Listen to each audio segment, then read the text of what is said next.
정혜민 차장은 오늘 어떤 쪽을 보실 건지. 자, 일단 금리가 빠르게 후퇴하면서 이 가상화폐 시장도 다시 올라오는 거. 코인 관련주. 네. 안심이라는 방심, 이게 뭔 소리예요? 안심이라는 방심 조심. 라임을 맞춰 약간 라임을, 랩을 하신 것 같은데요.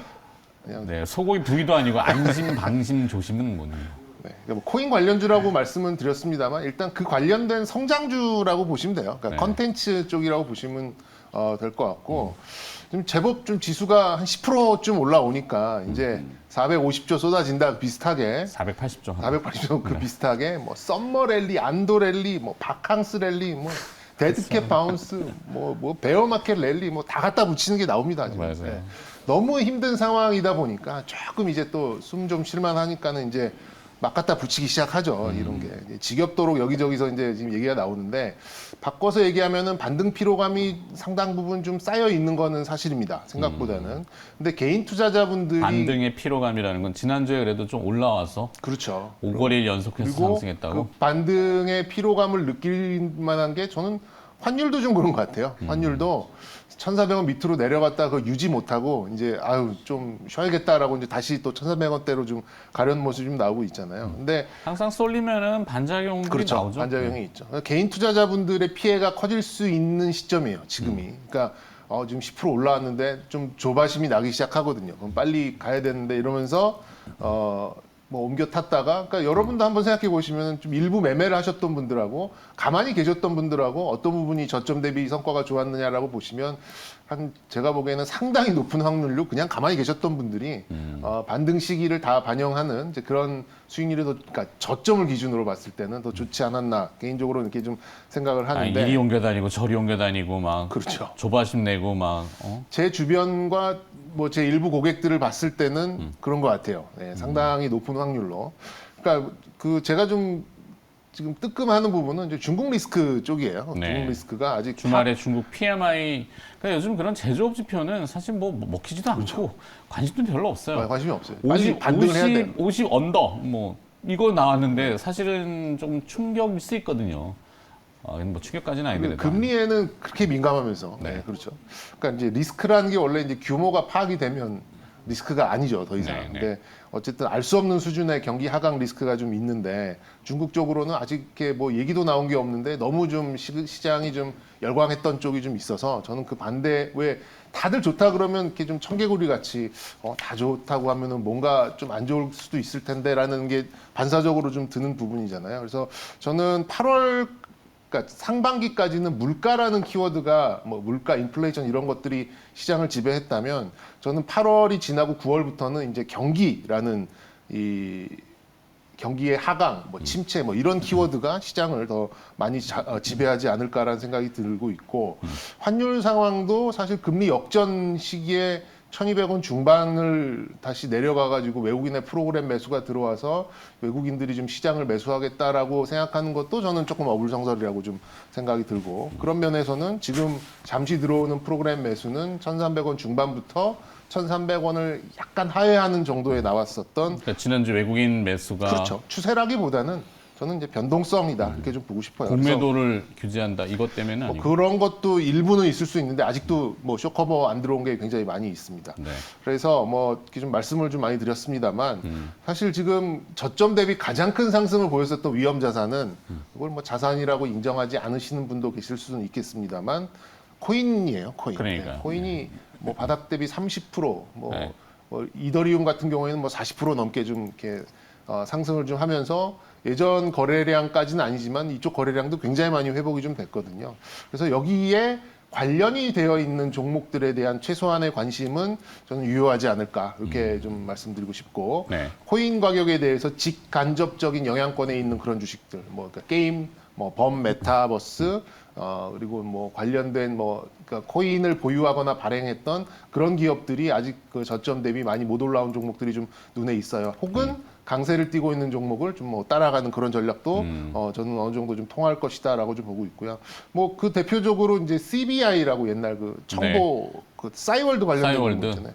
무상증자 발표를 하면서 1대3 한번 빵 또 점프가 나왔거든요. 이런 네. 것들도 뭐 저는 투자 심리에는 좀 자극을 주지 않을까 이렇게 좀 보고 있습니다. 그래서 뭐 관련된 종목으로는 뭐 대표적인 게 이제 비덴트 뭐 또 한 번 말씀드리게 됐고 드릴 수 있겠고, 컴투스 홀딩스 그리고 방금 말씀드렸던 CBI, 네. 그러니까 큰 수익률보다는 목표 수익률 뭐 5에서 10%, 손절 3% 이렇게 좀 접근하는 그런 전략으로 좀 말씀드리겠습니다. 네. 제 주변에도 코인 전문가들이 많은데 뭐 가끔 이렇게 지나가는 얘기로 쓱쓱 하나씩 막 얘기해요. 그러면 듣지는 않죠. 근데 뭐 한 40원 뭐 이 정도는 뭐 뭘 사면은 뭐 한 110원 무슨 보면 그렇게 가 있어. 그리고 나는 여기서 지금 뭐 하고 있는 거지? 그쵸. 뭐 이런 생각이 가끔 들어요. 네, 흘러가는 얘기지만 코인 시장은 진짜 한 하루 이틀만 해도 저렇게 더블 스코어가 나는구나. 그런 거 들으시면 저한테 카톡이라도 아니 그런 건 뭐 이쪽 귀로 듣고 이쪽 귀로 흘러가지만 대단한 시장인 것 같아요. 정말. 자, 그럼 네. 김영 메이저는 어떤 거를 보실 건지. 김영 메이저의 전략은 역시 에너지 쪽 계속 집중하시는군요. 네. 에너지. 수소 관련주? 네, 지난주에 제가 이제 신재생 에너지 관련주들을 열심히 분석을 좀 해드리면서 제가 뭐 온라인 방송에서 이런 표현을 수소는 좀 약간 어정쩡하다 이런 말씀을 좀 드렸거든요. 근데 이제 어정쩡하다라는 게 미래의 어떤 전망보다는 좀 정책적인 이슈에 이제 좀 집중을 하면 사실 이게 이제 수소 이제 패러다임이라는 게 전 정부의 유산이잖아요. 그래서 이 정부가 이제 바꿨는데 이걸 이제 이번 정부에서도 또 수소 어쩌고 저쩌고 하면서 이게 강하게 좀 육성을 할까? 약간 요게 이제 의문이 된 거예요. 근데도 지난주 금요일 날 태양광 풍력이 너무 강해서 그런 건지 몰라도 수소 관련된 종목들까지도 이제 따라서 움직이더라고요. 그리고 지금 막 리포트가 나오는 걸 보면 뭐 두산 퓨어셀도 지금 막 제가 보니까 뭐 새로운 리포트가 나온 것 같은데 네. 뭔가 이 수소 관련된 종목들 좀 군불대기를 하는 게 이게 지금 윤석열 대통령께서 지지율이 너무 떨어져서 오히려 그게 또 좀 대비가 돼서 전 정부의 유산을 찾고 있는 게 아닌가 이런 생각이 좀 들 정도로 어쨌든 뭐 이게 정책적인 모멘텀 말고 기업의 이제 가치에 좀 주목을 해야 되는데 아무래도 이제 지난주 신재생 에너지 관련된 종목들이 이제 움직였던 게 정책 이슈가 워낙 좀 강했잖아요. 네. 그래서 그런 부분들을 감안하면 수소 관련된 종목들도 한번 좀 봐야 되지 않나 이런 생각이 언뜻 좀 들어가지고 오랜만에 이제 저는 수소 관련된 종목 제가 진짜 이 수소 관련된 종목들 한번 봐야 된다라고 말씀드리는 게 거의 몇 년 만에 지금 처음 말씀드리는 것 같은데 네. 한번 이제 보실 필요는 있을 것 같다라는 차원에서 순환한다라는 그렇죠. 맞습니다. 시장이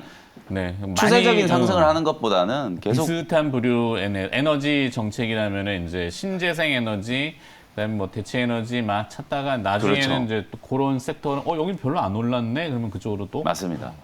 그리고 이제 뭐 여름 지금은 이제 또 태풍이 막 북상하고 있어가지고 네. 전력난에 대한 얘기가 안 나오지만 또 태풍 끝나고 나면 또 폭염 그리고 또 장마 이게 계속 반복적으로 좀 진행이 좀 될 거기 때문에 아무래도 이제 에너지 효율 측면에서 보면 이 수소 에너지가 저는 뭐 최고잖아요. 어쨌든 네. 이게 뭐 기술력으로는 사실 이미 어느 정도 좀 검증이 된 부분이기 때문에 또 그런 측면에서도 좀 관심을 좀 가져볼 만하지 않을까. 전 세계적으로 지금 이상 고온 현상이 계속 나타나고 있고 우리나라도 방금 말씀드렸던 것처럼 뭐 지난주엔 폭염이었는데 또 주말에 태풍 2개가 지금 동시에 이제 북상을 해가지고 비도 좀 많이 오고 있죠. 그리고 태풍 끝나고 나면 또 다시 이제 또 폭염이 온다라고 하니까 이제 그런 부분들을 이제 감안하면 기후 위기 그다음에 이제 에너지 전쟁 이런 것들이 인류의 삶을 정말 심각하게 도전에 이제 직면하게 하는 그런 이제 부분이 아닐까라는 생각이 좀 들어서 뭐 그린 산업 지원법 안에도 또 수소 관련된 또 지원도 포함이 되어 있기 때문에 뭐 우리나라에서도 다시 한번 좀 수소 관련된 종목들 관심을 한번 좀 가져볼 만하지 않을까. 한미 에너지 협력을 이제 계속해서 좀 주목을 해 봐야 될 것 같거든요. 아까 네. 제가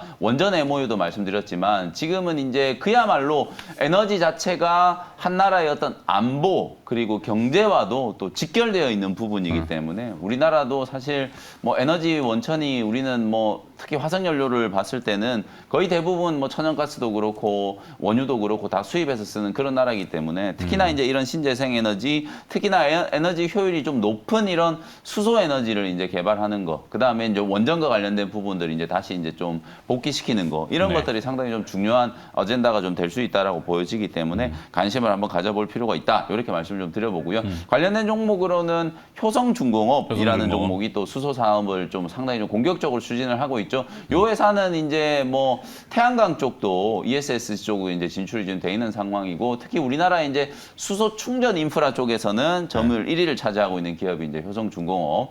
그 다음에 이제 또 효성 첨단 소재라든지 코롱 인더 같은 기업들도 수소 에너지와 관련된 이제 신사업을 추진하고 효성 첨단 소재가 지난주 금요일 날 좀 강하게 좀 올라가더라고요. 네. 그리고 이제 두산 퓨얼셀이라든지 S 퓨얼셀 같은 이런 종목들 수소 연료전지 관련된 종목들을 주목을 한번 해보시면 좋을 것 같다 이렇게 말씀드리겠습니다. 그러니까 정리하겠습니다. 그러면 화면으로 보시도록 하는데 김영민 매니저는 이제 수소 관련된 이슈, 그다음에 정경민 차장은 코인, 가상화폐 시장. 이게 어떻게 보면은 이상하게 이런 테마가 다가올 것 같아요라는 테마 예측 같기도 해요. 네. 뭐 그렇게 되면 좋고 하여튼 관련 기업으로는 신재생에너지는 효성중공업을 매칭시켰고 코인 관련주는 비덴트를 연결시켰습니다.